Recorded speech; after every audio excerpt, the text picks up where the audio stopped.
Perdana Menteri Cina yang baru dilantik, Zhu Rongji, mendeklarasikan diri. Berikan saya 100 peti mati, 99 buah akan saya kirim untuk para koruptor, dan 1 untuk saya sendiri kalau saya korupsi.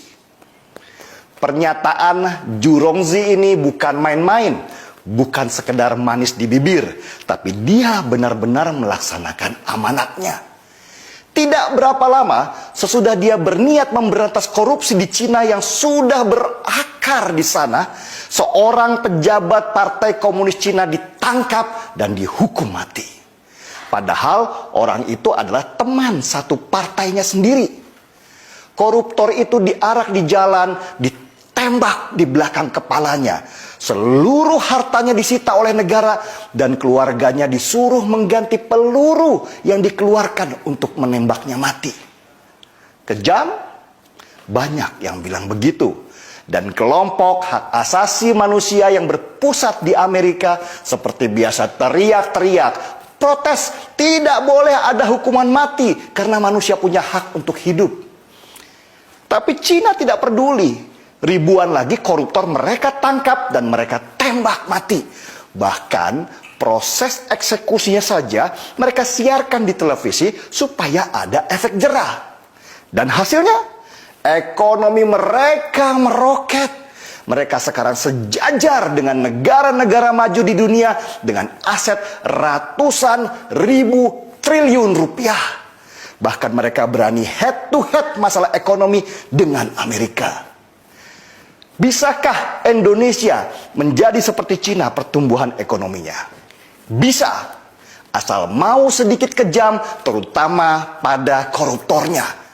Indonesia sama seperti Cina sebelum tahun 1998. Korupsi sudah menjadi budaya dari atas sampai bawah. Kalau nggak korupsi, rasanya badan nggak enak. Soalnya di sekitarnya begitu semua. Pertanyaannya, beranikah Indonesia? Wacana hukuman mati untuk koruptor di Indonesia sebenarnya adalah wacana lama, tapi tidak pernah berhasil dilaksanakan. Ya gimana? Wong untuk itu harus dibuat undang-undangnya dulu. Yang membuat adalah DPR. Dan di mana koruptor yang paling banyak? Ya di DPR juga. Mana mau maling nangkap maling. Selain itu, perangkat hukum kita seperti KPK juga gak bersih-bersih amat. Bukannya sibuk membangun sistem supaya orang tidak bisa korupsi, malah main politik. Kebayang kalau mereka main tangkap sembarang orang hanya karena tidak senang. Orang tidak bersalah bisa hilang nyawanya.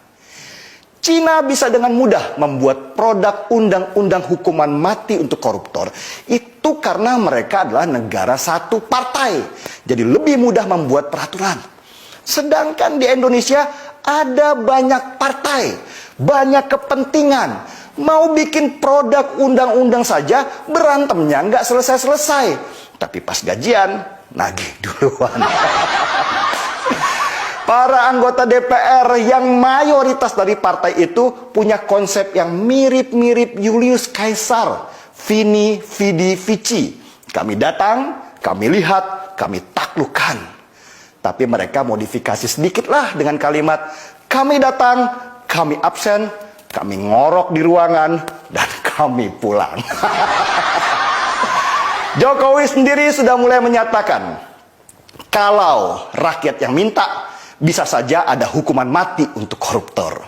Tapi ya itu, siap nggak DPR-nya bikin undang-undang?